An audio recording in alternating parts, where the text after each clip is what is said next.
Hi, I'm Chris Roselli. And I'm Rahwa Hailemariam. Welcome to Western Window, a show made for you by students at Western Washington University. In today's Western Window, we'll get to know championship skier and Western student Breezy Johnson. We'll take a peek at an interdepartmental performance on the main stage here at Western. And we'll experience National Science Fair Day in Bellingham. So stay with us as we explore our world through Western Window.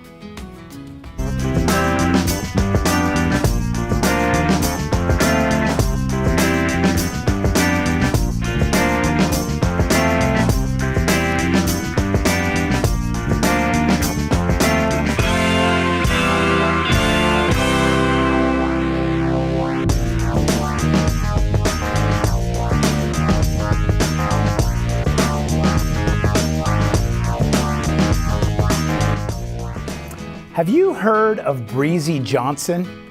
Breezy first strapped on her skis to ski down her driveway at the age of 3, and she hasn't slowed down since. In fact, today, Breezy is a U.S. national downhill champion skier who is on track for the Olympics. And she took some time from her classes at Western to sit down with us in the studio.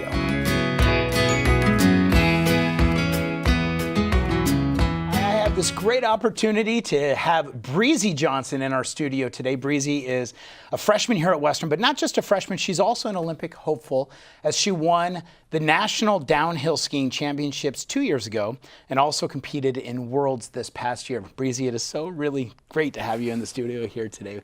Fill me in a little bit about your story. You grew up in Idaho, correct? Yes, so I grew up in Victor, Idaho, which is right near Jackson Hole, Wyoming, Yellowstone, Grand Teton National Park, if you know where there's some mountains over there. Are. Yeah.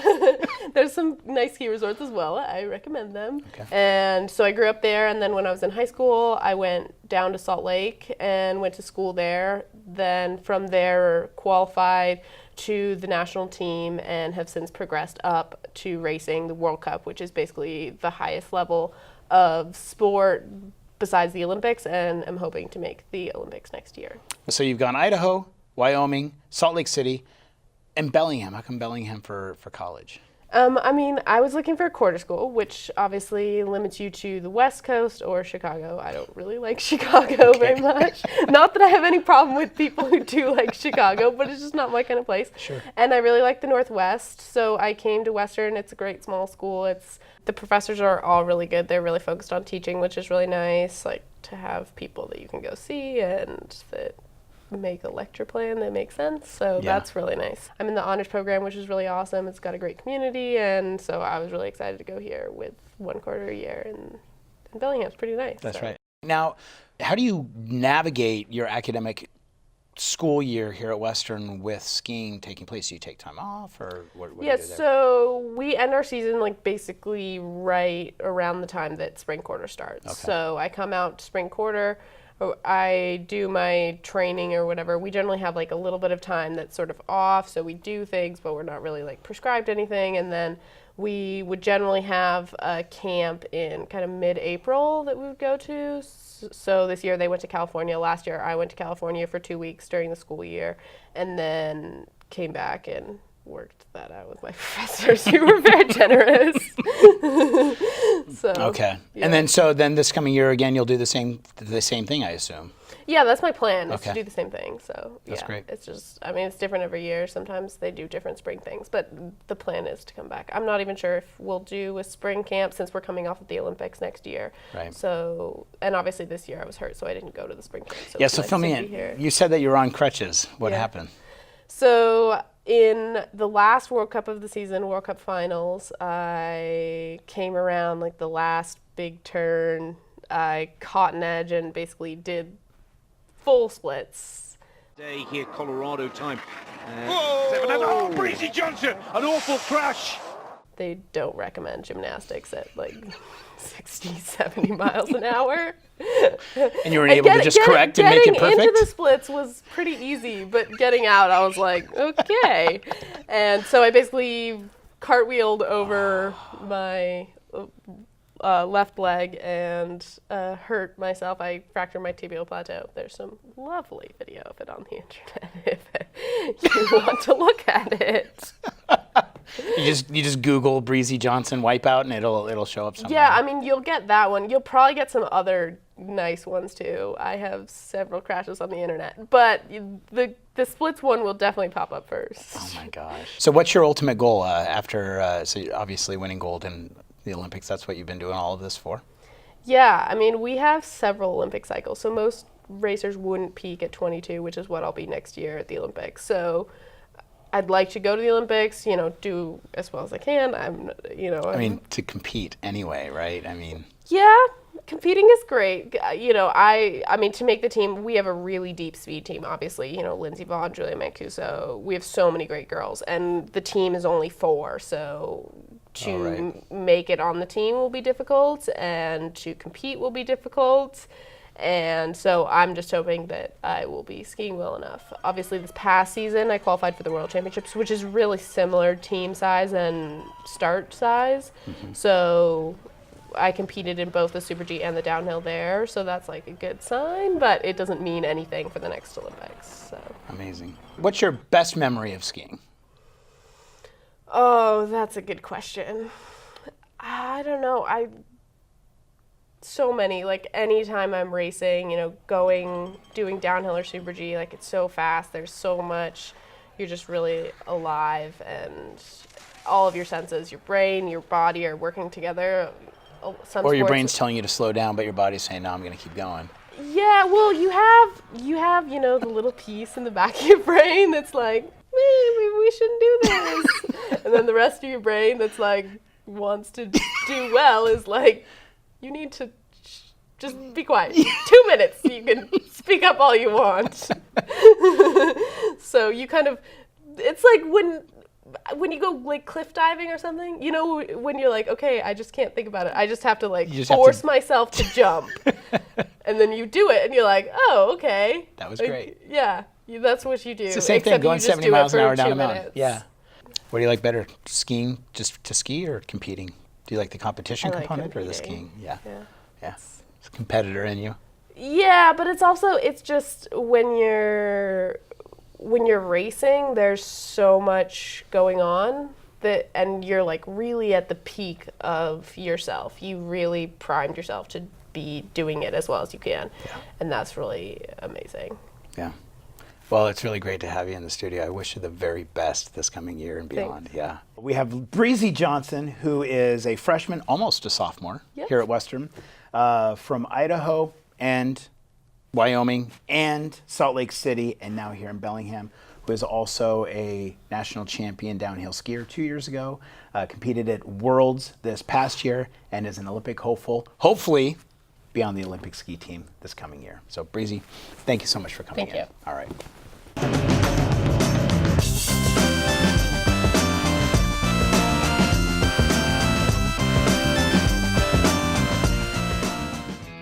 Last spring, the theater, dance, and music departments at Western collaborated together to produce the classical Broadway hit, Kiss Me, Kate. The show was a huge success due to the unique process, which included every department in our College of Fine and Performing Arts, with students, faculty, and staff designing, performing, and creating together. Kiss Me, Kate exemplified the best of Western's performance arts. This next segment is a brief review of how this masterpiece came to be.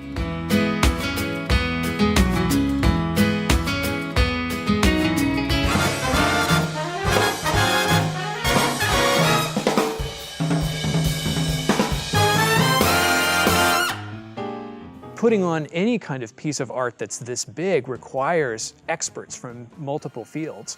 And to just bring those people together to make one thing is such a privilege. And to watch them work and watch them be passionate about their one little component is humbling. And I think makes me certainly personally appreciate what I'm able to contribute that much more. It's really been sort of a dream production team in a lot of ways, which is awesome because everybody's really been on the same page, even from day one, that there's been this feeling of really all working to create this very cohesive whole. So in addition to there being, you know, the singers and the singing actors, we have people from the theater side who are theater majors. We have a lot of people from the dance department, and we've had choreography from the faculty members over there. And we've had Ryan Dudenbostel, who's conducting our pit orchestra. It's just a great, very inclusive production. Collaboration is such a joy. Multiple heads are better than one. And for this production, for a show like Kiss Me Kate, it's an absolute necessity. It makes for a great experience for all of us if we can utilize all of each other's talents between departments. The idea of Golden Age theater is this big production, and it's supposed to just blow you away and knock your socks off. And I think that you can't do that when you try and marginalize theater and make it just a strict theater production, where you just ask for the best actors or ask for the best singers. You have to find some middle ground, and I think that we did a great job.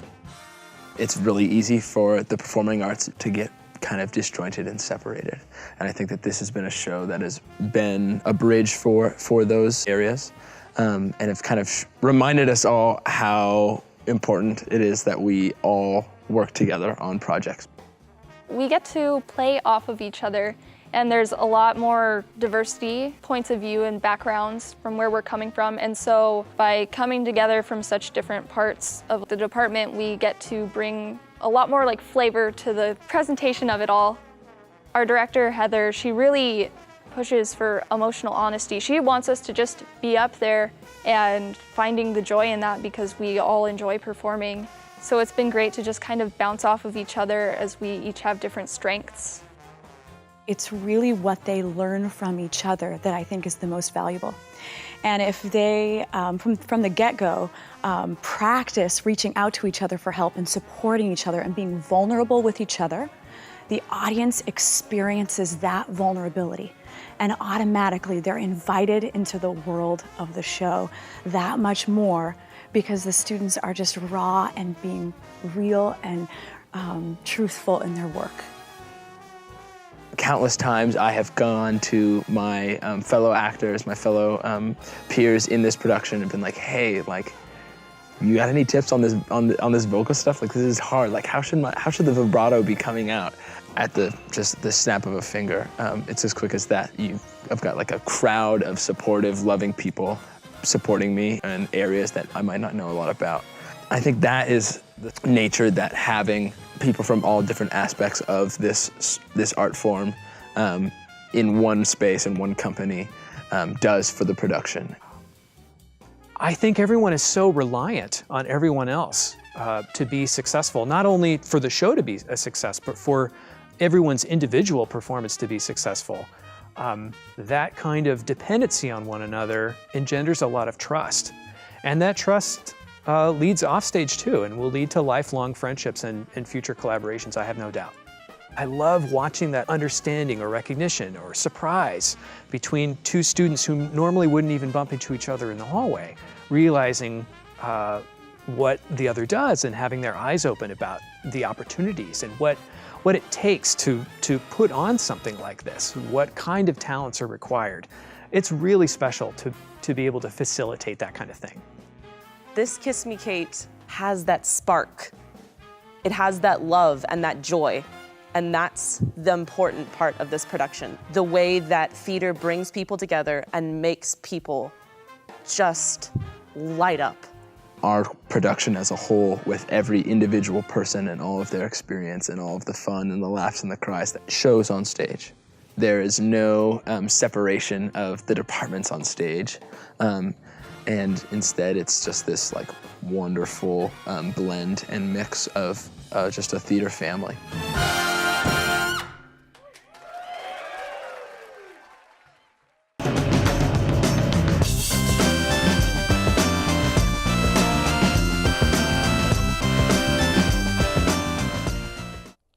Carl Sagan said, "Science is a way of thinking more than it is a body of knowledge."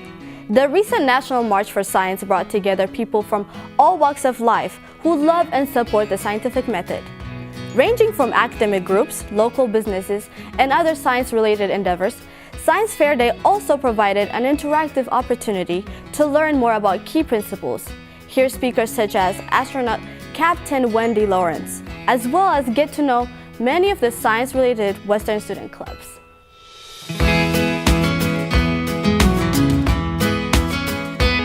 We need to come together and stand up and raise our voices for the greatest thing that humankind has ever come across, the scientific method. And that is why we march today. I'm Melissa Rice. I'm a professor of planetary science at Western Washington University. Hi, I'm Regina Barber DeGraff. I teach physics and astronomy at Western Washington University. My name is Wendy Lawrence. I am a former NASA astronaut. My name is Jose Carrillo. I am a student at Western. And today we are marching for sciences and inclusion and climate justice. I'm stoked to be a part of the March for Science. It's very important that the organizers reached out to Northwestern Indiana College and included us in the planning process. I'm very happy to represent my tribe, my family, and my school. And Northwestern Indiana College is doing great things, so I'm excited for them to have a booth here today and share that with everybody in Bellingham. The march in Bellingham and the marches across the country are important because science is important. Science to me is nothing more than our attempt to understand the world around us.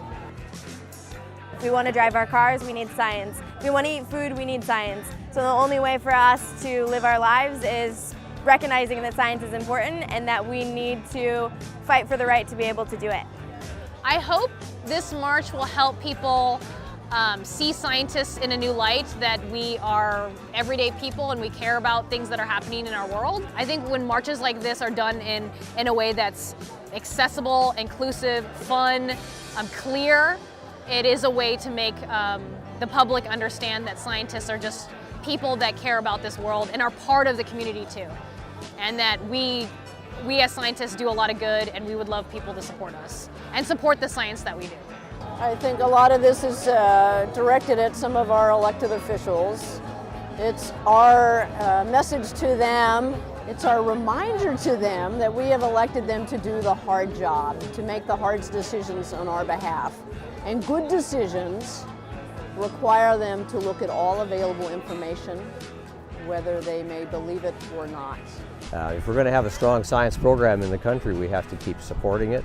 We have to support people going into the important fields and just keep up the pressure, because otherwise we just won't stay the strong country we are in science and technology. If we look at something, a body of facts, and say, that's inconvenient because it's really hard to deal with, and choose to ignore them, we may not put people's lives in peril immediately, but potentially we could in the future. The scientific method is the greatest tool that we have as human beings to understand the universe around us, and we need to make sure that that method is not undermined by denial of evidence and by picking and choosing science that some people prefer. I think it's extremely important that the people in government, people who are writing public policy, realize that the public is concerned about science and quality science, and that it must be supported.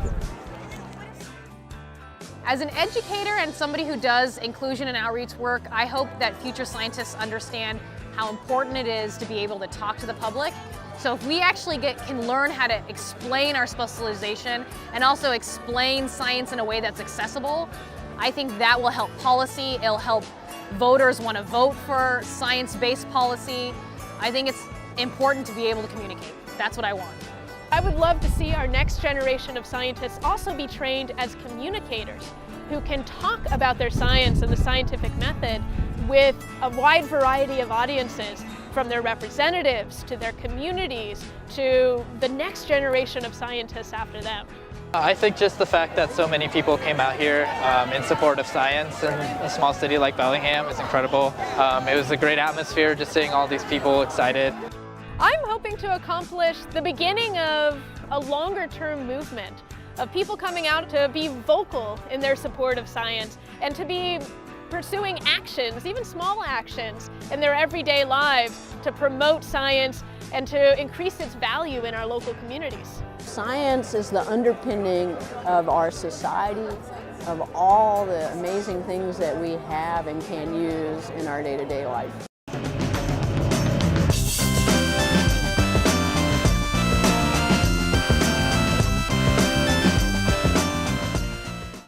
Have you seen this before? It's a virtual reality headset, and if you haven't seen it yet, you will soon. Virtual reality, or VR, allows you to experience a three-dimensional world without actually going there.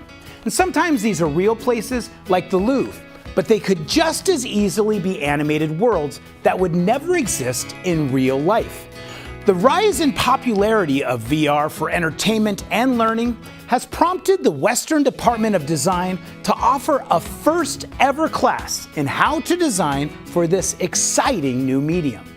With the help from VR professionals from Seattle, the Student Technology Fee, and the Student Technology Center on campus, Western students get the chance to keep up with cutting-edge industry trends and keep a step ahead of their peers.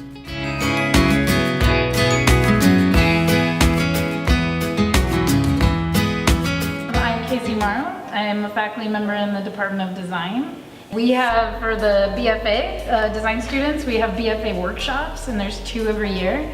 I thought of virtual reality as something that seems to be buzzing right now in the industry. It's very popular, it's up and coming, people are exploring it, they're questioning it, and I wanted my students to be a part of that discussion. So my name is Paul Hoover, and I'm from a company in Seattle called Artefact, and we design technology products, and I'm up here teaching a 4-day workshop on virtual reality. So virtual reality is having a display on your face and tracking the display so that you trick yourself into believing you're somewhere else. Our students are learning how to design for VR, but you can just go and experience it and put yourself in another environment, another world, play a game, paint around you in space. It could be anything, you know, you can really curate, you can really like customize the space and the experience of it so that, you know, you can feel scared or you can feel happy. It's like you're just getting into another whole other environment. So VR is the most immersive medium there is, you know. Put the thing on and you're in another place. So that's kind of the biggest advantage it has. We have 12 students who are each doing a project, and they're trying to both understand what virtual reality is as a medium, and also try to create some sort of positive impact with their designs, with their products that they're designing. The topics they chose did have, you know, high impact. Some of them were about mental health, other ones were about social kind of issues and awareness around those things. Me and my partner are making a VR space that is purely a collaborative work tool, and so you'll be able to be with other people in the space and work on things together like in a meeting. So it's basically kind of like a Google Drive, Google Hangout sort of space where you all work on documents, you can all talk to each other. It's basically like having a meeting. So my partner and I are creating a relaxation space where basically you just enter into this like little jungle area and you can do meditation and yoga and breathing exercises. And I think it just will stand out as just like a beautiful space that's kind of just like a calm break from everybody who's doing some of the things that are a little bit more intense. What's cool about how we're working with it right now is we're really thinking about the ethics of it, about you know, what positives there would be and what negatives we could try to like mitigate. When we had our first meeting, I was really shocked. I was like, wow, this could really disorient people. This is gonna change. This is like a game changer for sure. Everywhere you look, an experience is like completely 360, and it seems like you are in that space. So that's really jarring. You have something on your face, it's almost like a blindfold from the real world, but the application asks you to move around. And so walking around with a blindfold on, you're liable to trip and hit things, and you're playing a punching game and you accidentally punch the wall. If the experience is not designed correctly, it can actually make people more sick. You know, taking it with a grain of salt, like this isn't real, this is not reality, but this is something, this could be a tool. I think VR is complex. That's what I've learned. Yeah. I think the near future of VR is that it's going to get more pervasive. Long term, that'll probably be a pretty big, impactful product and platform, and everybody's kind of racing to get there, but it's going to be a while. I mean, I understand that there's a lot of issues with VR, but as like a medium that you really like delve into, but I just really enjoy the immersive aspects of VR, and I think it's a really interesting tool. It's pretty cool. Like it's not going away. Like there's no way of stopping it, but there's like definitely ways we can use VR to help the world.